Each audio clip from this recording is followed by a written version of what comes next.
For the first time ever, North Africa is poised to send three representatives to the World Cup, um, which would be quite historic because you usually have one or two North African sides go to the World Cup, and since 2002, only one has gone. It has not been since 1998 that there have been two, but 2018 could see as many as three.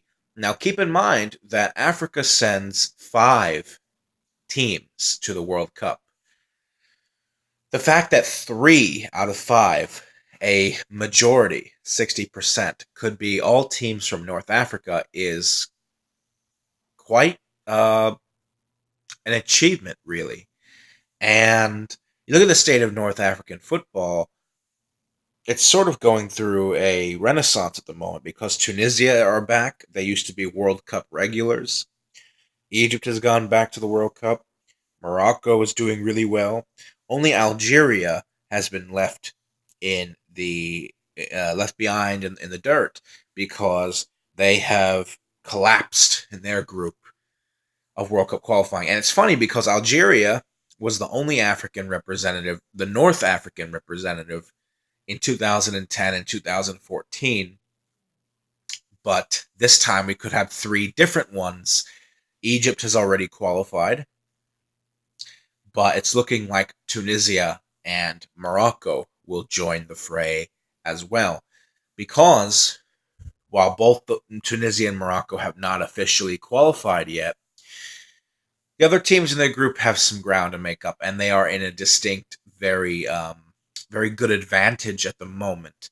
In Tunisia's group, a draw at home against Libya next month will seal the deal. And even a loss coupled with a DR Congo victory at home over Guinea by no more than one goal will see Tunisia qualify. So Tunisia plays at home against the worst team in the group in Libya, and they could still afford a loss provided DR Congo don't get a result against Guinea. So think about that for a moment. You're playing at home against the worst team in your group. A draw will guarantee you qualify, even a loss in some cases. So Tunisia pretty much have more than 1 foot in Russia. Tunisia probably have a foot and a half in Russia at the moment. They'll be returning to the World Cup for the first time since 2006, most likely. And then in Morocco's group, it's a little bit less comfortable, but they play away to the Ivory Coast on the road. Not an easy venue, but Morocco has the advantage because they just need a draw to guarantee that they go through. So while they cannot afford a loss, they do need some kind of result, any result. The pressure is firmly on the shoulders of the Ivory Coast to get the win at home. And looking at how the Ivory Coast has been playing recently, they've not been very good. They lost at home to Gabon. Think about it for a second. They lost at home to Gabon. They looked toothless in attack against Mali in their last game that ended in a 0-0 draw on the road. Ivory Coast is not looking very much like themselves lately. I said before, the 2015 Ivory Coast team that won the African Cup of Nations, that was the last dying embers of a golden generation that was on the way out. Now they can get a win at home against the Morocco, but they're up against it for several reasons. One, because of the fact that Morocco is in stellar form at the moment. Morocco has yet to concede any goals. They are the only team right now in African qualifying of the 20 teams in the final round that have not conceded any goals in 5 games out of 6. Only one game remaining. Morocco has scored 9 goals. They've conceded 0 goals. have not let in one single goal with one game remaining. And they need a draw. And they are coached by two-time African Cup of Nations winning manager, Frenchman Hervé Renard, who is known for being prolific in African football as really one of the best foreign coaches around. And the way that Morocco has been playing under him, going back to the Cup of Nations earlier this year in 2017, they look like one of the best teams in Africa right now. They thrashed Mali at home 6-0. They got to the quarterfinals of the Nations Cup. They beat the Ivory Coast in the group stages when they were in the same group there.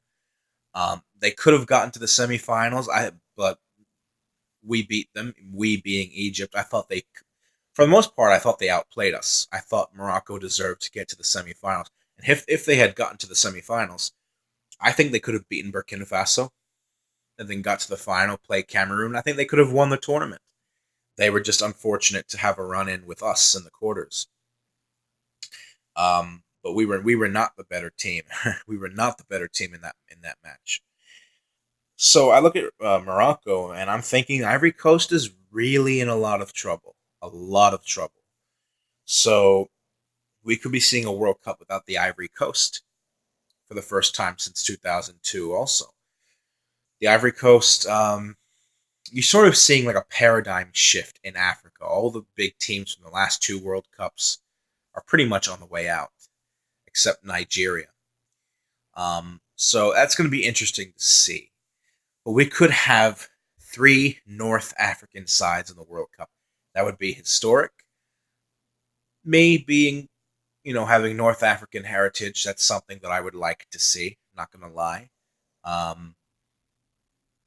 So there's a little bit of bias there on my part. But how I think, I guess you can double this as a prediction video as well. How I think it's going to go down is I do think Tunisia will qualify. It's just things are going way too much in their favor at the moment in the group.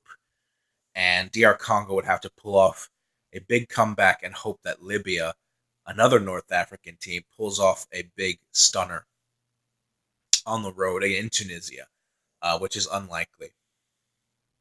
So I think Tunisia will qualify. The Morocco-Ivory Coast match is difficult to call. I'd like to see... Morocco has the advantage. There's probably like a 60 or 70% chance Morocco will qualify.